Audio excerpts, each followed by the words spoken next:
morning. Welcome to the Serene Disciple Project at Egret Isle Farm on a warm, windy spring day. We have a slightly cooler front coming in around noon, so what I thought I'd do today, since I haven't done this for a while, is to give you a farm report to show you what's going on in the farm. And so we'll take a little walk around today. We'll take a look at the garden. We'll take a look at the chickens and the turkeys. And then I thought I would show you what we are doing in terms of wildlife management. We have 4 different wildlife management projects going on, and we'll take a look at them. So, if you're ready to go, let's get to it.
Well, as you can see, the turkeys have grown quite a bit since we saw them last. In fact, they're big enough to put into their own pen now. I put this pen together initially for piglets, then modified it for adult turkeys, but now I want to put much smaller turkey poults or young turkeys here, so I need a layer of finer wire mesh around the pen to keep them in. I will leave the thick plant cover in place. Because it provides some shade, it provides some cover for rain, and a perfect place for lots of tasty bugs. Besides, most of it is sunflowers, and so in time it'll provide some supplemental feed for the turkeys.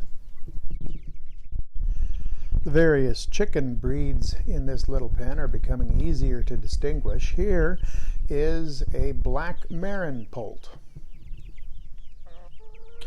And here is one of the very pretty production blues.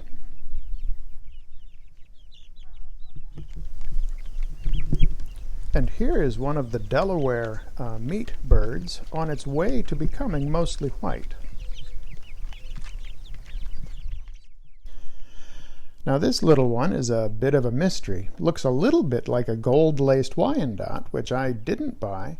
But you know, chicks are hard to tell apart when they're young, and so sometimes you get something you didn't expect. We'll see what she looks like when she grows up. These ladies are producing about half a dozen eggs per day now. We are approaching the season of maximum egg production. Long days, but before the real heat of summer has come.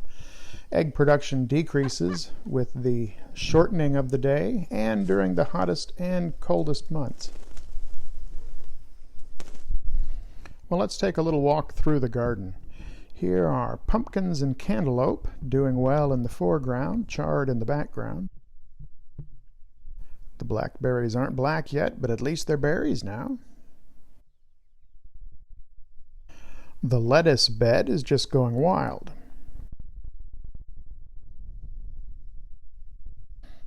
The raised squash beds are overflowing with lots of yellow crookneck squash, as well as patty pan squash. We are just days away from tomatoes. The string beans are doing well. And cabbage is coming along nicely. Let's walk over to the barn.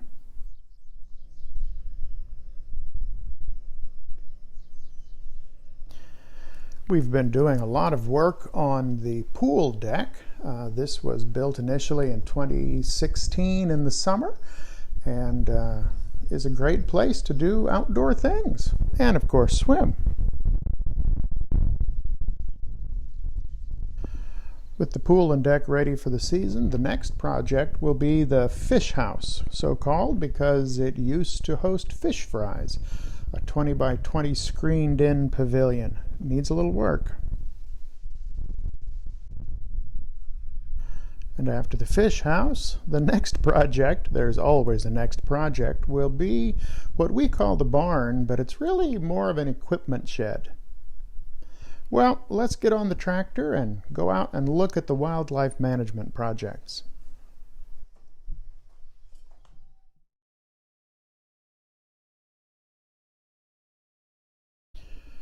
In order to qualify for the agricultural exemption for wildlife management, you need to pursue 3 different projects from a list of dozens possible. To help us, a person from Texas Parks and Wildlife came out to the farm to assess the property and help us choose the most appropriate wildlife management strategies for this land. Now, we actually do 4 projects. Now, this area is about 10 acres and is dedicated to our first project, ground-dwelling bird habitat. This means that we don't mow these 10 acres or so from the 1st of March to the 1st of July, which gives these bird species time to nest and raise their young. It also gives the spring wildflowers a chance to bloom, which makes the bees happy, and then makes seed pods to reseed for the next spring, which will give us even more wildflowers. The second wildlife management project is invasive species control. On Egret Isle Farm, that means spot treating fire ant mounds periodically around the property. And in time, we will, if we keep at it, reduce the number of fire ants, an invasive species of tropical ant from South America that came to the United States and have gradually spread across much of the southern states.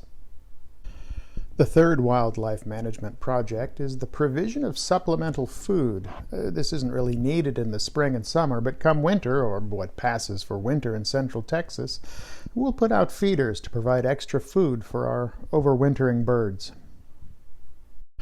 The fourth wildlife management project is the incremental restoration of the property to native tall grass prairie, about an acre at a time. And this is where we're starting. The first year we'll keep it mowed very short and mow frequently enough that nothing has the chance to go to seed. We'll also chisel from time to time to break up the soil, further disrupting the roots of what's already there. And then in the second year, we'll plant a mixture of seeds that represent what was here before this became agricultural land. It feels good and right to cultivate a connection with one's place, to know it in a sense, from the dirt up, to feel at home in a place, to know its residents and visitors, to know its weather and its moods, to, in a sense, become part of the natural rhythms of the place. The alternative is to live a life that is disconnected and fragmented and isolated from a sense of place and belonging. And once you are disconnected and isolated from the actual place where you live, well, it's all too easy to abuse and ultimately destroy the place. It's just a place. What does it have to do with me? And yet, that is an illusion. Everyone shares the fate of the place where they live, and if that place is desolate of life and filled with toxins, so are the people that live there, whether they know it or not. Wow. Something to think about. We'll see you next week.